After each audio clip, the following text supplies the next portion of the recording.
আজ একটু কাতলা মাছটাকে একটু অন্যরকমভাবে রান্না করব। তো তার জন্য মাছটাকে পরিষ্কার করে ধুয়ে ঠুয়ে নিয়েছি।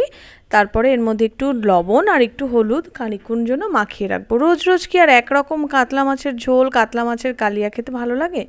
তো তার জন্যই এই প্রচেষ্টাটুকু আর কি। তারপরে একটা বাটির মধ্যে লঙ্কার গুঁড়ো, একটু জিরে গুঁড়ো, একটু ধনে গুঁড়ো আর একটু হলুদ গুঁড়ো সামান্য একটু জল দিয়ে গুলে রাখবো। তারপরে আর একটা বাটির মধ্যে 2 চামচ মতন টক দই খুব ভালো করে ফেটিয়ে নেব। আর অল্প সামান্য একটু চারমগজ আর 2টো কাঁচা লঙ্কা একটু বেটে নেব। তো তার জন্য এটাকে একটু ভিজিয়ে রাখছি। এরপর কড়াইতে সর্ষের তেল গরম করে মাছগুলোকে ভালোভাবে ভেজে নেব এপিট ওপিট করে।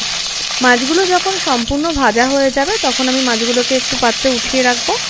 হ্যাঁ, আমি কিন্তু একে একে সব মাছগুলোকেই এইভাবে ভেজে নিয়েছি। তারপর মাছগুলো ভাজা হয়ে গেলে ওই তেলের মধ্যেই আমি এবার কালো জিরে ফোড়ন দিয়ে দেবো। কালো জিরে ফোড়ন দিয়ে কেটে রাখা কিছুটা পরিমাণ একটা মতন পেঁয়াজ দিয়েছি।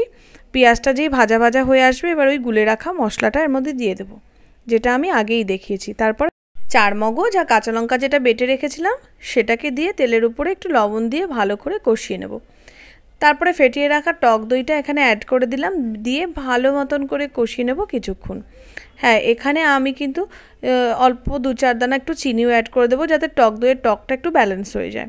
তারপরে মাছটাকে দিয়ে একটু কষিয়ে নেব। কষিয়ে নেওয়ার পরে যখনই ওপরে হালকা হালকা তেলটা ছেড়ে আসবে তখনই বুঝবে এর কষানোটা হয়ে গেছে।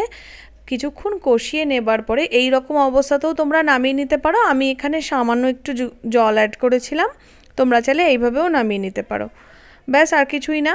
একটুখানি জল অ্যাড করে দিলাম, দেওয়ার পরে মাছটাকে ভালো করে ফুটিয়ে নিয়ে হালকা গ্রেভি গ্রেভি থাকা অবস্থাতেই নামিয়ে নিলেই একদম রেডি হয়ে যাবে। একটু নতুন স্টাইলেই করলাম, ওই দই কাতলাই বলতে পারো আর কি।